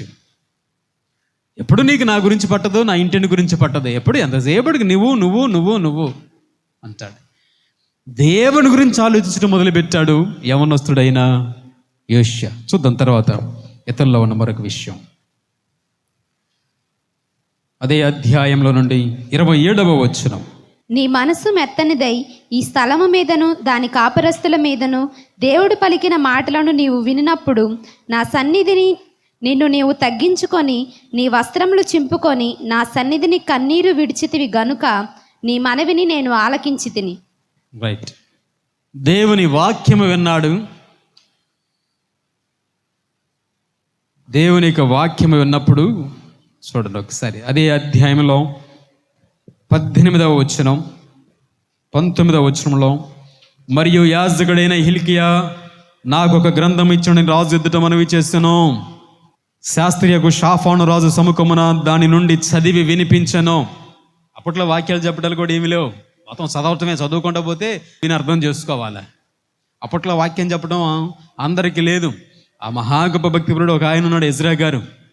ఆయన ఒక్కడే కొంచెం అందరికీ అర్థమయ్యేలాగా అప్పట్లో వాక్యాన్ని వివరించి చెప్పాడు. మిగతా వాళ్ళందరూ ఏంటది చదువుకుంటూ పోతుంటే నువ్వు అర్థం చేసుకోవాలి. వాక్యాన్ని వివరించి చెప్పడం లేదు ఆ రోజుల్లో. ఒక్క ఎజ్రా శాస్త్రి మాత్రమే ఆ రోజుల్లో వాక్యాన్ని జాగ్రత్తగా వివరించి చెప్పాడు. ఇక్కడ కూడాను చదువుకుంటా పోయాడట. 19వ వచనంలో, అతడు ధర్మశాస్త్రపు మాటలు చదివి వినిపింపగా రాజు విని తన వస్త్రములు చింపుకొనేను. ఏంటట, వింటేనే చదువుతా ఉండగా వినుకుంటా పోయారు. ఆ వాక్యాన్ని చదువుతా ఉండగా విని రాజు పశ్చాత్తాపడ్డాడట. దేవుని మాటలు విన్నప్పుడు పశ్చాత్తాపం కలిగి ప్రార్థన చేయడం మొదలుపెట్టాడు దేశం మీదకు. ఏముంది అంటే ఆ తర్వాత మాటలన్నింటిలో ఉన్న విషయాలు, దేశంలో ఉన్న ప్రజలు దారి తప్పి త్రోవ తప్పి పాపములో పడిపోయారు. పాపములో ఉన్న ప్రజల మీదకు దేవుని కోపం రాబోతుంది అనే మాటలు విన్నాడు. ఇప్పుడు ఇది ఎప్పటికీ వాస్తవం, గుర్తుపెట్టుకోండి. పాపం చేసినప్పుడు ఖచ్చితంగా అది నిన్ను పట్టుకుంటుంది. దాంట్లో ఏ సందేహం లేదు. ఎంత తెలివితేటలున్నా, ఎంత జ్ఞానం ఉన్నా, ఎంత మేధావి అయినా ఈరోజు దొరకపోవచ్చు, రేపు దొరుకుతావు. ఈరోజు కాకపోవచ్చు, మరొక రోజు దొరుకుతావు. ఎక్కడికి పోవు. ఆలస్యం వద్దు, అంతే. ఆలస్యమైనప్పుడు వడ్డీతో సహా నువ్వు దానికి చెల్లించాలి. దేవుడు అంటాడు సంఖ్యాకాండం 32:23లో, సంఖ్యాకాండం 32:23, మీ పాపము మిమ్మును పట్టుకొనును. ఏం చేస్తుందంట? చేసిన పాపమే పట్టుకుంటుంది. చెట్టుకు పండిన పండు ఏమైపోద్ది ఉంటుందా? పండిన పండు రాలిపోద్ది. అది కూడా అంటారు పెద్దలు, పాపం పండిద్దిలా, నీ పాపం పండిద్దిలా ఆగు. పండిన పండును చెట్టే భరించదు, పండిన ఆకును చెట్టు భరించదు. పండిన పండునే చెట్టు భరించలేనప్పుడు పాపం పడినప్పుడు నిన్ను దేవుడు ఎట్టా ఊరుకుంటాడు అనుకుంటావు? పెట్టుకో. పండిన పండునే చెట్టే భరించలేనప్పుడు పాపమని దేవుడు కూడా నిన్ను భరించడంగా అయిపోయింది నీ పని. ఆనాడు ఉన్న యూదా దేశంలో ప్రజలు కూడా దేవుడి భయం లేక, దేవుడి సన్నిధి లేదు, దేవుడి ఆరాధన లేదు, దేవుని భయం లేక పాపంలో ఉన్నప్పుడు దేవుని సేవకుడు హిల్కియా దేవుని వాక్యాన్ని చదివినప్పుడు విన్న వాళ్ళు దేవుని కోపం మన దేశం మీదకి రాబోతుంది అని గుర్తించారు. వెంటనే రాజు ఏం చేశాడట? యోషియా రాజు 18 సంవత్సరాల వయసు. అసలు పెద్దగా ఆలోచిస్తే 18 సంవత్సరాల వయసు ఏముంది? 18 సంవత్సరాల వయసులో పిల్లవాళ్ళకి ఏముంటుంది? 20-25 సంవత్సరాలు వచ్చినా పశ్చాత్తాపం అంటే లీటర్లో ఈ రోజుల్లో. 18 సంవత్సరాల వయసులోనే కన్నీరు గార్చి ఆడటం ప్రార్థన చేశాడంట దేశం కోసం. ఏంటిది? ఏముంది వాక్యంలో? నా సన్నిధిని చూడండి 27వ వచనంలో, నా సన్నిధిని నీవు తగ్గించుకొని నీ వస్త్రములు చింపుకొని నా సన్నిధిని కన్నీరు విడిచితివి గనుక నీ మనవిని నేను ఆలకించితిని. నా సన్నిధిలో నీవు తగ్గించుకొని కన్నీరు గార్చి ప్రార్థన చేస్తావు కాబట్టి నీ కన్నీరు నేను చూశాను. కన్నీరు కనికరం చూపుతుంది, గుర్తుపెట్టుకోండి. కన్నీరు కరుణిస్తుంది. దేవుని సన్నిధిలో కార్చిన కన్నీరు చాలా విలువైనది. దేవుని యొక్క బంగారపు పాత్రలో ఆ బుడ్డిలో లెక్కించబడుతుంది కన్నీరు. ఇప్పుడు మనం వాళ్ళ దగ్గర వీళ్ళ దగ్గర పోయి బాధలన్నీ చెప్పుకొని ఏడ్చినంత వృధా అయిపోద్ది. దేవుని సన్నిధిలో నీ కొరకు, నీ కుటుంబం కొరకు, నీ చుట్టూతో ఉన్న వారి కొరకు, నీ దేశం కొరకు నువ్వు చేసిన ప్రార్థన కన్నీరు చాలా విలువైంది. యోషియా ఈ రాజు తన కొరకు, తన దేశం కొరకు దేవుని సన్నిధిలో కన్నీటితో ప్రార్థన చేశాడట. పశ్చాత్తాపంతో, పాపములు ఒప్పుకుంటూ దేశ ప్రజలందరి తరపున పశ్చాత్తాపంతో తనను తాను తగ్గించుకొని పశ్చాత్తాపంతో ప్రార్థన చేశారు. ఎక్కడ? దేవుని సన్నిధిలో. సింహాసనను విదిలిపెట్టి దేవుని సన్నిధికి వచ్చి తగ్గింపుతో ప్రార్థన చేస్తే దేవుడు అప్పుడు ఆయన మనవి ఆలకించాడు. ఈరోజు ఎంతమంది ఉన్నాం? కళ్ళ ముందు కుటుంబాలు కూలిపోతున్నా, కుమారులు కుమార్తెల జీవితాలు పాడైపోతున్నా, కన్నీరు కార్చలేని కఠినాత్ములు లేరంటారా? కుటుంబాలు పాడైపోతున్నాయి, కుటుంబాలు కూలిపోతున్నాయి, కుమారులు కుమార్తెలు దారి తప్పి పెడత్రోవను లోకంలో పాపములు పడిపోతున్నా, వారి జీవితం కోసం, వారి భవిష్యత్తు కోసం, వారి బాగోగుల కోసం ప్రార్థించలేని తల్లులు తండ్రులు, కరడుగట్టిన కఠినాత్ములు మీరు ఉన్నంత వరకు ఎవరు బాగుపడతారు? ఏ జీవితాలు బాగుపడతాయి? ఇటు పోతుంది బిడ్డల మీద ప్రేమ, దేశం మీద ప్రేమ, మనుషుల మీద ప్రేమ. ఈ రాజు తన కొరకు, తన దేశం కొరకు దేవుని సన్నిధిలో పశ్చాత్తాపంతో కన్నీటితో ప్రార్థన చేస్తే ఆ కన్నీటి ప్రార్థన విన్నాడు దేవుడు. ఈ ప్రార్థన దేవుడు వినాలా? నీ కన్నీటిలో నుంచి వచ్చే బాధ దేవుడు చూడాలా? హృదయపూర్వకంగా నీ హృదయంలో నుంచి హృదయము పగిలి వచ్చే కన్నీటు చూడాలా? నువ్వు ఎవరి కోసం ప్రార్థిస్తున్నావో జీవితాలను దేవుడు కట్టాలా? వారి మీదకి రాబోతున్న ఉగ్రతను, కోపాన్ని దేవుడు ఆపాలి. ఈ ప్రార్థన వల్ల సాధ్యం.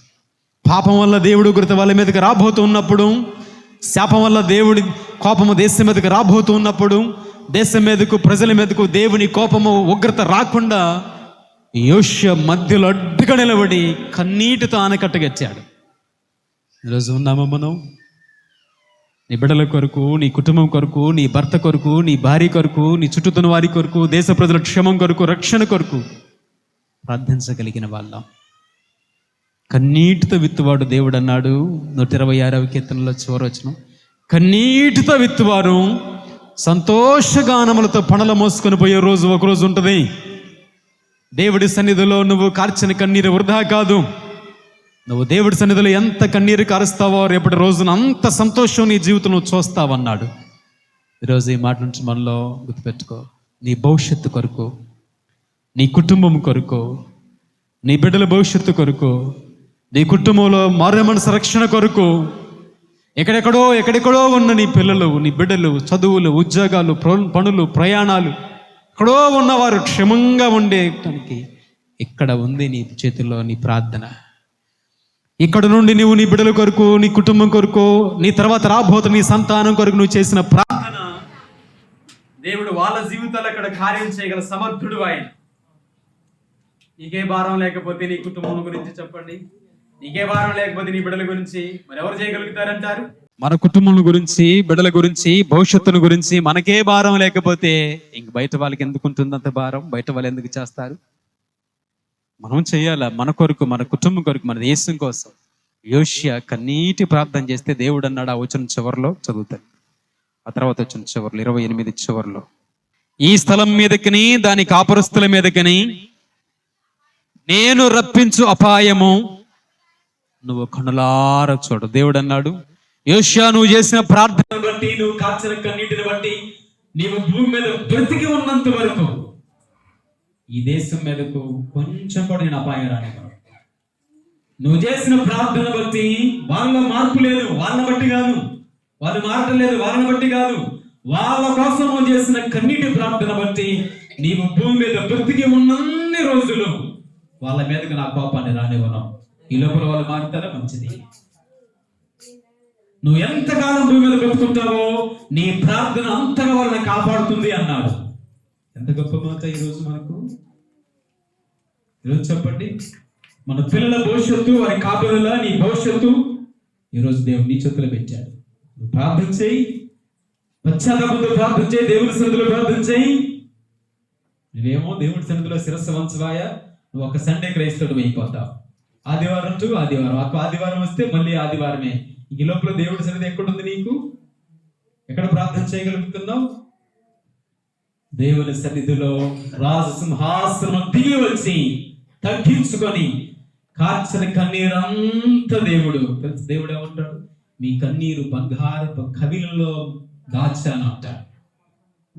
దేవుడి సన్నిధిలో నువ్వు కాల్చిన కన్నీరంతా ఒక్కొక్క ముత్యములాగా దేవుడు భద్రపరుస్తాడట. దానికి దేవుడు రేపు తీర్పులో కాల్చిన ప్రతి కన్నీటికి కూడా లెక్కగట్టి బహుమానాలు ఇస్తాడట ఆయన. అంత గొప్ప భాగ్యం ఉంది కన్నీటి ప్రార్థనలో. ఎవరి కోసమో కాదు కదా, నీ కొరకు, నీ భర్త కొరకు, నీ భార్య కొరకు, నీ బిడ్డల కొరకు, వాళ్ళ భవిష్యత్తు కొరకు. తర్వాత దేశం కోసం ప్రార్థన చేయి, రక్షణ కోసం ప్రార్థన చేయి. ఈ చేసిన ప్రార్థన ఎంత గొప్ప వాగ్దానం పొందుకున్నాడంటే నువ్వు బ్రతుకున్నంత వరకు కూడా నేను కీడు రప్పించను, వాళ్ళ మీదకి అబ్బాయి ఏమి రాదు, నీ ప్రార్థన అభివృద్ధి వాళ్ళని అన్నాడు. నువ్వు చేసిన ప్రార్థన కావలగా ఉండదు వాళ్ళకి అన్నాడు. ఇది కదా గొప్ప భాగ్యం మన జీవితాల్లో కూడా. మనం చేసిన ప్రార్థన కుటుంబాలను కాపాడుతుంది అంటే, నువ్వు చేసిన ప్రార్థన నీ బిడ్డలకు చుట్టూతో కంచె వేస్తుంది అంటే, నువ్వు చేసిన ప్రార్థన నీ బిడ్డలు తెలుసో తెలియక చేసిన పాపమును దేవుని కోపం రాకుండా కాపాడుతుంది అంటే ఎంత గొప్ప భాగ్యం. దేవుడు ఎంత అవకాశం మన చేతుల్లో పెట్టాడు. యేషయా చేసిన ప్రార్థన, నేను రప్పించిన అపాయమును ఆపుతాను అన్నాడు. వాస్తవంగా వాళ్ళు చేసిన పనులను బట్టి, జీవించిన జీవితాన్ని బట్టి వాళ్ళు శిక్షక పాత్రులే. అయినను నువ్వు చేసిన కన్నీటి ప్రార్థన ఆపుతుంది నా కోపాన్ని అన్నాడు. రోజు ఈ మాట ఉంటున్నావా? తల్లులో, పెద్దలు, యవనస్తులు గుర్తుపెట్టుకో. బిడ్డల కొరకు, కుటుంబాల కోసం నువ్వు దేవుడి సన్నిధిలో కార్చే ప్రతి కన్నీటి బొట్టు ఒక్కొక్క అపాయాన్ని, ఒక్కొక్క ప్రమాదాన్ని తప్పిస్తూ కాపాడుతూ ఉంది. కారణం, దేవుని సన్నిధిలో బిడ్డల కోసం ప్రాకులాడే తల్లులు, తండ్రులు, బిడ్డల కొరకు, కుటుంబాల కొరకు, సంఘం కొరకు, దేశం కోసం భారము కలిగి ప్రార్థించే తల్లిదండ్రులుగా మీరు ఉన్నందువల్ల వాళ్ళు ఎక్కడున్న క్షేమంగా ఉండగలుగుతారు. ఇది కదా గొప్ప భాగ్యం. ఈరోజు యేషయాలంటూ వరం కావాలా? దేవుని సన్నిధిలో మన కొరకు, మన దేశం కొరకు, మన ప్రజల కొరకు, దేవుడిచ్చిన కుటుంబం కోసం కన్నీటితో ప్రార్థన చేసే వరంగా ఉండాలి. ఆమేన్. చివరికి ఒక్క వచనం చదువుకొని ముగించుకుందాం. అదే అధ్యాయంలో నుండి 33వ వచనం. మరియు యోషియా ఇశ్రాయేలీలకు చెందిన దేశములన్నిటిలో నుండి హేయమైన విగ్రహములన్నింటినీ తీసివేసి ఇశ్రాయేలీలందరూ తమ దేవుడైన యెహోవాను సేవించున్నట్లు చేసెను. అతని దినములన్నీ వారు తమ పితరుల దేవుడైన యెహోవాను అనుసరించుట మానలేదు.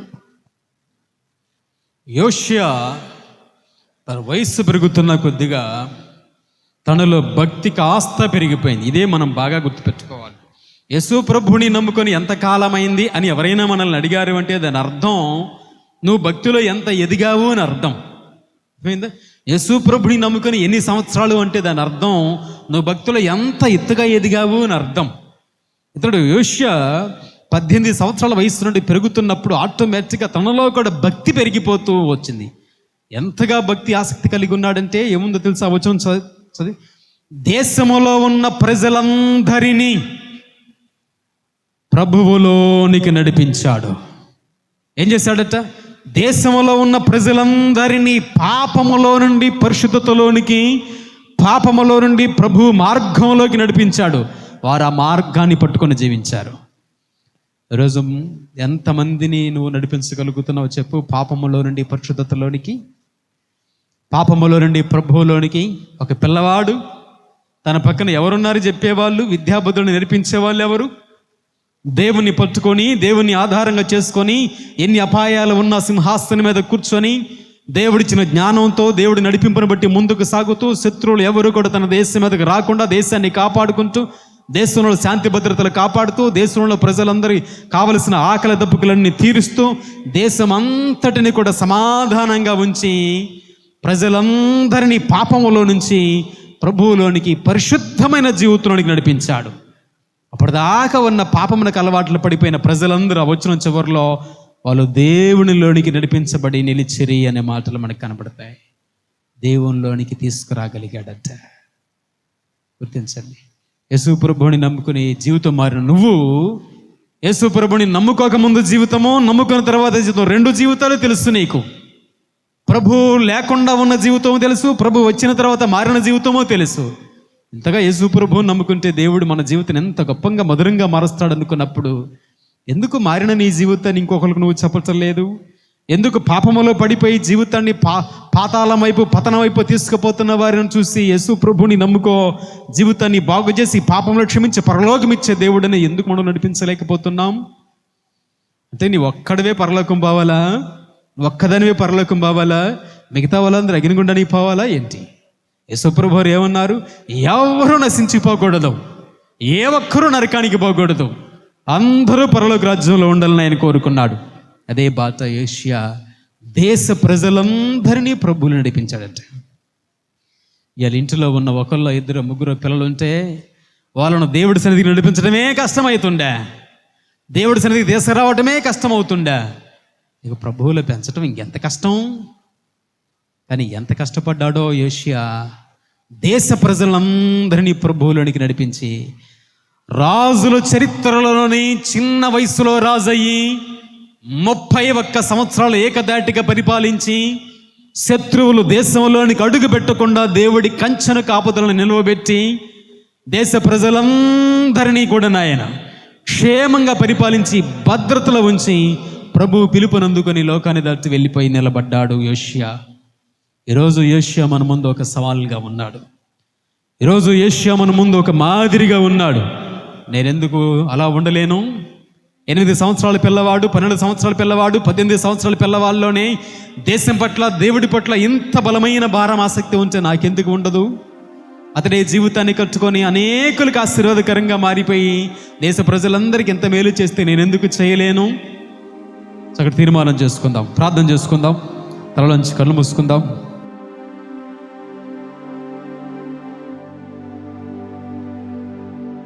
ఈరోజు దేవుడు మనతో మాట్లాడిన ప్రతి మాటను బట్టి, దేవుడు మనకిచ్చిన ఆయుష్, దేవుడు మనకిచ్చిన ఆరోగ్యము, దేవుడు మనకిచ్చిన వయస్సు, బలము, జ్ఞానము, శక్తి, సామర్థ్యం అవన్నీ దేవుడికి మహిమకరంగా వాడబడినట్లుగా ఎక్కిపించుదాం, ప్రార్థనలు ఎక్కిపించుదాం. దేవుడు ఈరోజు మనతో మాట్లాడిన ప్రతి మాటను బట్టి, అయా ఈరోజు మీరు నాతోనే మాట్లాడారు ప్రభువా, యా మీరు ఈరోజు నన్ను దర్శించారు, ఒక తల్లిగా నన్ను దర్శించారు, తండ్రిగా నన్ను దర్శించారు, యవన బిడ్డగా ప్రభువా ఈరోజు మీరు నన్ను దర్శించారు. నేను ఎలా ఉండాలో, ఎలా ఉంటున్నానో, ఎలా ఉంటే నాకు, నా కుటుంబానికి, నా దేశానికి, నా చుట్టూతున్న వారికి క్షేమమో మేలో నేను విన్నాను ప్రభువా. సరి చేసుకుంటున్నాడు నాయనా, సహాయం చేయండి మా ప్రభువా. మీ కృప చూపండి, కనికరం చూపండి. ఎక్కడైనా ఒకవేళ మాలో బలహీనతలు ఉంటే మా ప్రభువా ఒప్పుకుంటున్నాం, పశ్చాత్తాపంతో ప్రార్థన చేస్తున్నాం. మా కుటుంబాల కొరకు, బిడ్డల కొరకు, మా దేశ ప్రజల కొరకు కన్నీటితో ప్రార్థన చేస్తున్నాను నాయన. మా మనవులు ఆలకించండి నాయన. యోషియా చేసిన కన్నీటి ప్రార్థన ఎంత భయంకరమైన ఆపదను, అపాయాన్ని ఆపిందో.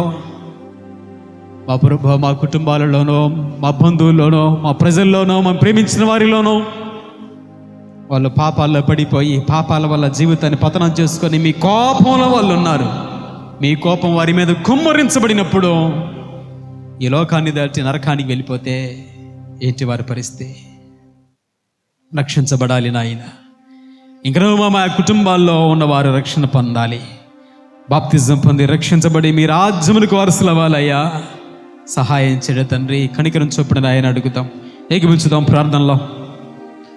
పరిశుద్ధుడా, ప్రేమగల తండ్రి, సర్వోన్నతుడా, సకల ఆశీర్వాదములకు కారణభూతుడైన మా నాయన, ఈ ఉదయకాల సమయంలో మరొక మారు మీ ఘనమైన, శ్రేష్టమైన, బలమైన నామమునకు వందనాల స్తోత్రాలు చెల్లిస్తున్నాం. మా ప్రభువా, ఈ సమయంలో సరస్సు మంచి ప్రార్థనలో పాలు పొందుతున్న మీ దాసులందరినీ పేరు పేరున మా ప్రభువా మీ కృపలో మీరు జ్ఞాపకం చేసుకునండి, దీవించండి నాయన. ఆనాటి యోషియా చిన్నతనం నుంచే మా ప్రభువా మీ పట్ల ఎంత గొప్ప ఆసక్తిని, భారాన్ని కలిగి జీవించాడో, అనేకులకి ఎంత ఆశీర్వాదకరంగా ఉన్నాడో.